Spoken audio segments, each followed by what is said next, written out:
Imagine the most secure prison in the world, Alcatraz, a fortress designed to be unbreakable. Picture a small rocky island in the chilly waters of San Francisco Bay. It's isolated, barren, and inhospitable, a perfect setting for a prison that was once considered the most secure in the world. Its name, Alcatraz. This fortress of solitude wasn't just a prison, it was a statement, a warning to those who dared to break the law. If you found yourself there, you were among the most dangerous, the most defiant, the most desperate of society's outcasts. Alcatraz, or as it was ominously known, the Rock, was more than just a building.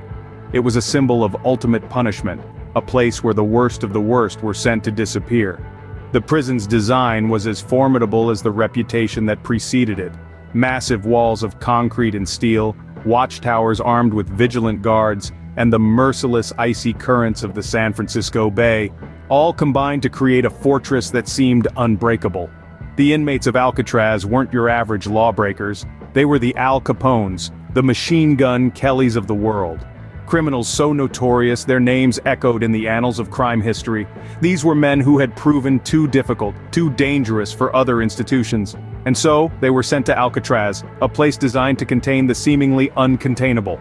And yet, as unyielding as it seemed, Alcatraz was not without its weaknesses. For every fortress, no matter how impregnable, has a chink in its armor. And it was this very chink that would come to be exploited in one of the most audacious prison escapes ever attempted.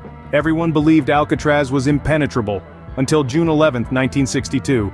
Three inmates, Frank Morris and the Anglin brothers, John and Clarence, had a different perspective. Frank Morris, a seasoned criminal with a high IQ, was the mastermind behind the plan. Raised in foster homes and having a life marred by petty crimes, he had spent most of his adult life in and out of prison. The Anglin brothers, on the other hand, were bank robbers from Georgia, who, unlike Morris, had a strong bond of brotherhood between them. Their paths crossed in Alcatraz, the toughest prison of its time, a place they were determined to escape from. The trio's plan was as audacious as it was meticulous. Over several months they carefully crafted dummy heads from soap, toilet paper and real hair from the prison barbershop, which they would later use as decoys in their beds. They used sharpened spoons to gradually carve out a tunnel in the walls of their cells, their progress concealed by cardboard and paint. But their ingenuity didn't end there. They fashioned life vests and a raft out of raincoats which they intended to use to cross the treacherous waters surrounding the island prison. To avoid detection, all of this was done under the cover of night, their activities masked by the noise of the prison's music hour. Each of them brought something unique to the table. Morris, with his brilliance, conceived and coordinated the plan. The Anglin brothers, with their unyielding determination and strong bond, played a crucial role in its execution. The plan was a testament to their resilience, their desperation, and their refusal to accept their fate. But the plan, as intricate as it was only the beginning. They had managed to create a glimmer of hope in a place designed to extinguish it. They had crafted a potential way out of the so-called unescapable fortress. Their ingenious plan was set in motion. The supreme test was yet to come. On the night of June 11, 1962, the Unbreakable Fortress was broken. A chilling silence wrapped itself around Alcatraz, as three inmates, Frank Morris and the Anglin brothers, dared to challenge the prison's formidable reputation. The plan, as audacious as it was intricate, was finally set into motion. The inmates had spent months chipping away at the concrete walls of their cells with spoons and other makeshift tools. They had created lifelike dummy heads complete with real hair, to fool the guards during their nightly checks. On that fateful night, the heads were placed on the pillows, the tunnels were open, and the real challenge began. With their hearts pounding in their chests, they crawled through the narrow, damp tunnels they had painstakingly carved out. The prison was alive with the routine sounds of guards making their rounds, oblivious to the daring escape unfolding beneath their feet. The men navigated through a labyrinth of plumbing and utility corridors until they reached the roof. The wind howled and the sea roared in the distance. The next obstacle to conquer. Down they slid along the drain pipe, onto the prison grounds. The towering walls of Alcatraz loomed above them, a haunting reminder of the world they were leaving behind. They sprinted across the prison yard, every second counting, every breath a risk. Their getaway vehicle, an improvised raft made from raincoats, waited for them at the water's edge. The turbulent, icy waters of the San Francisco Bay stood between them and their freedom.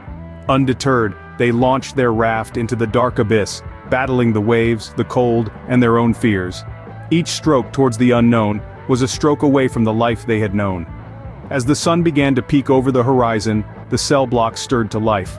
The guards discovered the dummies in the beds, the holes in the walls, and the chilling reality that 3 inmates had vanished into thin air. The alarms blared, echoing across the island and beyond. By morning, Alcatraz had lost its invincible reputation.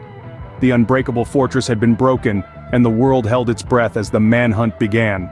As the sun rose, the largest manhunt in American history was underway. The quiet murmur of Alcatraz was shattered by the grim realization of what had transpired. The Unbreakable Fortress had been breached, the audacious escape sending shockwaves through the prison officials. In the immediate aftermath, a sense of disbelief hung heavy in the air.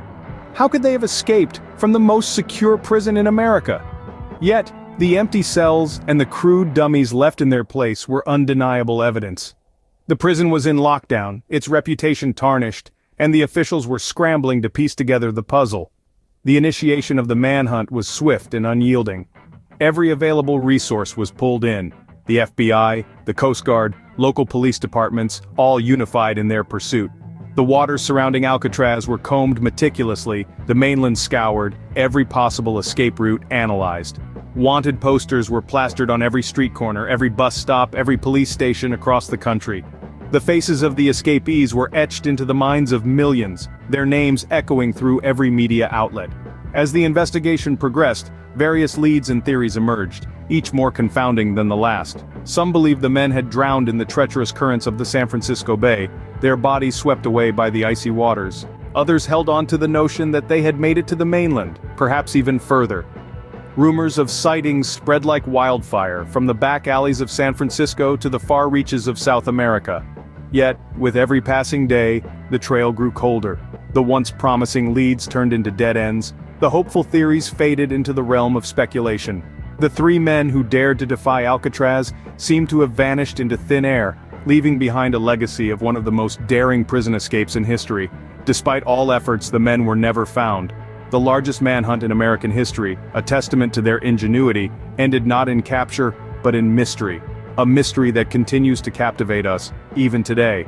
More than 60 years later, the escape from Alcatraz remains an unsolved mystery.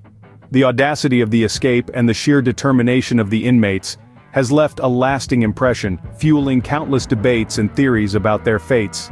In the aftermath of the daring breakout, the authorities concluded that the escapees had drowned in the treacherous waters of the San Francisco Bay. However, this theory has been contested by many, citing the ingenuity of the plan and the resolve of the prisoners. Some argue that they could have survived the icy currents and made it to shore. Over the years, various pieces of evidence have surfaced that hint at the possibility of survival.